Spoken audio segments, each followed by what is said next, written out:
I'm Megan Jacobs. I graduated from Framingham in 2009, and then got my master's in elementary ed right away. I spent some time in some third and fourth and fifth grade classrooms, and then taught English and math and science abroad in the Middle East for a little bit. And then when we came back and landed back in North America, I had loved getting to focus on the math and science with the giant classroom of 46 non-English speakers, because it had really resonated with me how kind of universal that language is, that when you're able to engage students in kind of tactile and experiential hands-on learning experiences to investigate the world through science. I think it was such a wonderful way for me to connect with my students in Abu Dhabi. If we had such a language barrier, I could get them interested in the world. And we actually made so much more progress with our science vocabulary than we did in English. It was kind of almost slower to teach them about words when we were only focused on the words. But when we got a chance to really dig deeply into the science, that made it so relevant and kind of authentic for them, that we made great progress there. So it was kind of a shift for me to look more closely at STEM and STEAM. I had always been interested in problem-based learning, but I think that really kind of opened my eyes to the opportunities of teaching in that particular discipline. So I ran the STEM club and the robotics club in the position that I landed in when we returned from the Middle East, and I loved it. It just seemed to unlock this whole new way to engage, especially with the kids who are less likely to be successful in a traditional classroom. I think they were really able to grab onto the material when it was taught in a modality that looked a little bit different than what might be more common in a traditional classroom. So I knew it was something that I really wanted to run with. My sweet baby boy was born, and so I moved into a part-time position. I didn't want to leave the classroom, but I wanted to kind of better balance myself between those two worlds. So I found myself in a brand new makerspace position. There was a school actually in our own hometown that was trying to get a STEAM makerspace position or program kind of up and running. So it was this amazing opportunity to want to start a STEM program kind of from a blank canvas. And I was able to just kind of pour all of my my research and kind of my hopes and dreams for what that kind of a program could look like into like kind of a brand new setting. And it was phenomenally successful. It was in a K3 building, and I saw I think 600 students all every week, like a regular special. They would rotate to me like they did to art and PE, and it was just wonderful. We saw so many benefits from that STEAM enrichment, that we had behavior problems go down, and kind of retention of important kind of core curricular information increased for students who could spend some more time working in that kind of experiential setting. Students really reported a lot of happiness about getting to engage with science. There was kind of a big joke that Makerspace overtook PE as everybody's favorite special, because it was so wonderful for them to spend time learning about the world in a more authentic way and getting to do kind of experiential, tactile, hands-on. So that was a great position for me. I'm in one now in a different school district as the math interventionist and the STEAM makerspace teacher. So it's been wonderful to get to kind of experience that in a different setting. Another program that I've been able to kind of build from the ground up. So that freedom has really been terrific, because it allows me to look at child development and I think make the best choices that I can for how to design those programs. Every position I've been in has included a kind of an inclusive model for getting to work with students on IEPs. So I've really appreciated the chance to get to make connections with those students. I have some strong beliefs, I think, about the value of students who face significant roadblocks like that, having access, equitable access to high quality STEAM and kind of STEM education. There's so much that can be gleaned, I think, from their time in a regular ed STEAM setting and in a more specialized way. There's lots of steps that teachers can take to make sure that they're accommodating students with IEPs. I think a lot of how I would start is like in the beginning of the year before kids arrive.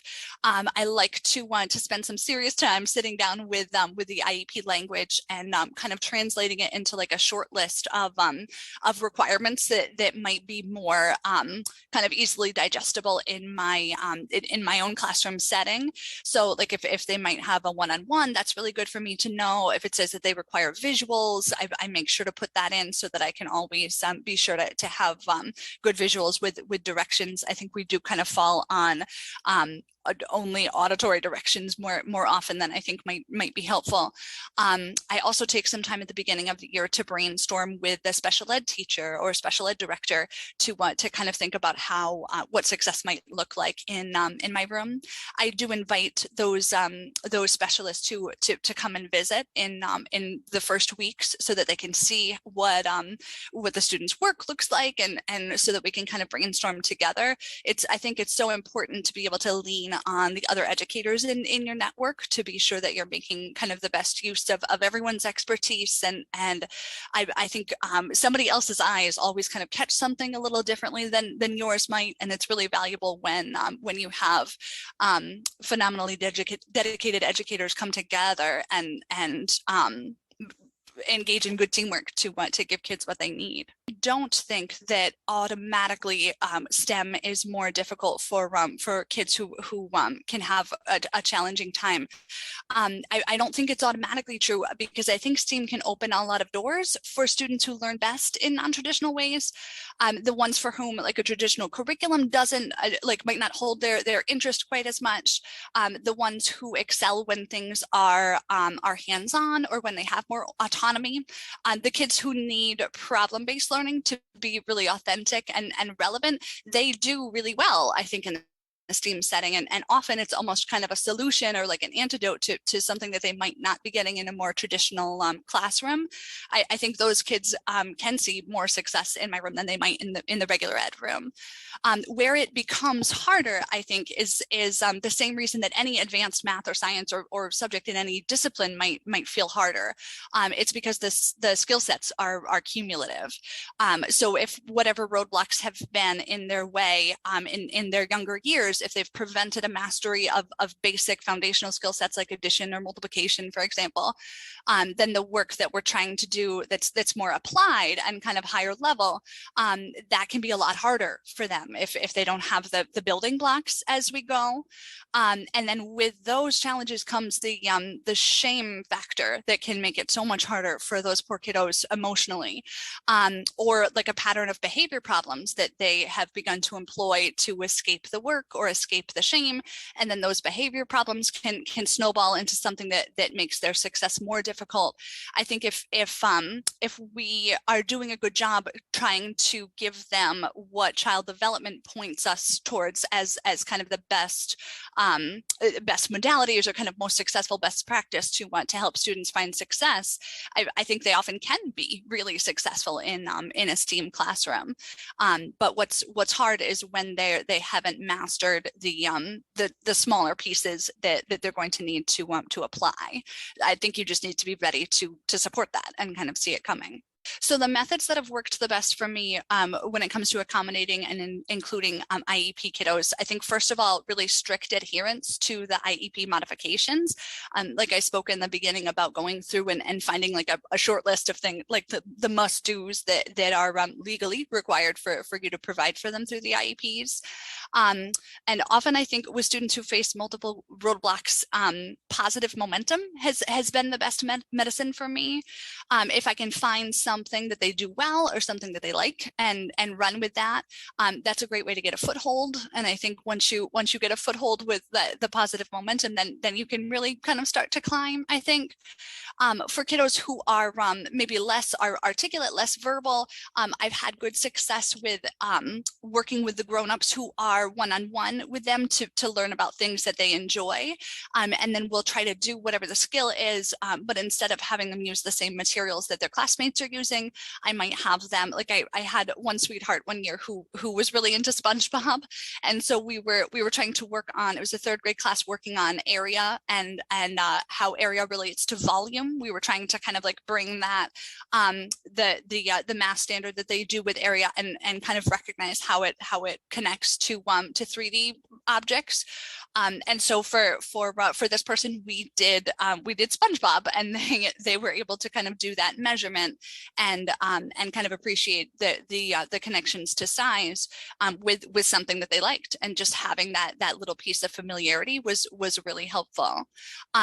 With other kids who might have more skills available, I think as long as you can run with that positive momentum and keep recognizing when they do things right or when they make a connection that's valuable, even if it's something small, that really helps, I think, to build their confidence and to kind of invite them to dig deeper and get some of the good inquiry done, because they're feeling more competent. I think it's really similar to how a lot of grown-ups handle the things that come their way. We get more joy when we feel like what we're doing is meaningful and when we feel like we're capable of accomplishing it.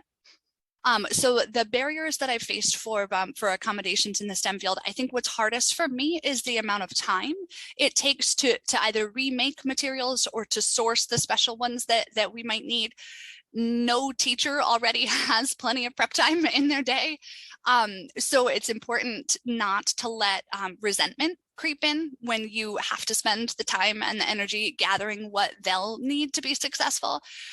If there are students who are kind of cogent and verbal enough, sometimes it's a nice workaround for me to have them help gather the items that they'll need for whatever's coming next, kind of at the end of today's lesson. And that can be really valuable because it helps, I think, to foster some level of responsibility. It helps to equip them with the skills to be an advocate for their own needs. Like if I say, okay, next time we're going to use water and we're going to use some droppers, we've got some food coloring and some Petri dishes, I might let them touch them and kind of experiment and get the kind of sensory investigation out of the way. And then I'll say, like, which one of these is okay for you? Which one feels good, and we'll keep this.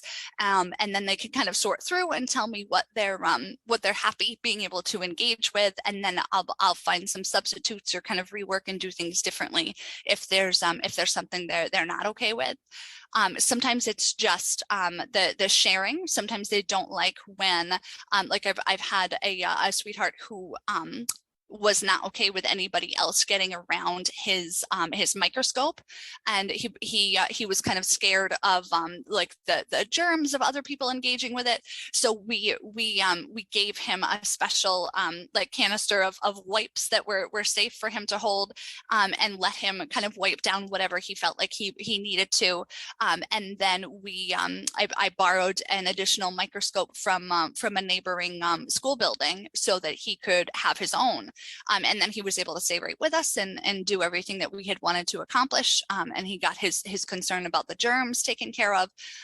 So I feel like anytime that you can almost put the ball in their court and invite them to have a hand autonomously in making school feel safer and kind of more welcoming for them, I think it's a really decent kind of a step to make, and I think it can be really successful. I do think that I have a guiding theory or philosophy around inclusion in STEM, and I think it's that inclusion is the best thing that we can do for everyone in the room, for a lot of reasons. I think having the constant model of what mainstream kids can accomplish is really valuable, as is the friendship and the support that the higher need kids might receive if we're careful and cautious about who we seek them next to, and be sure that they're in a place physically where they can get kind grace and support.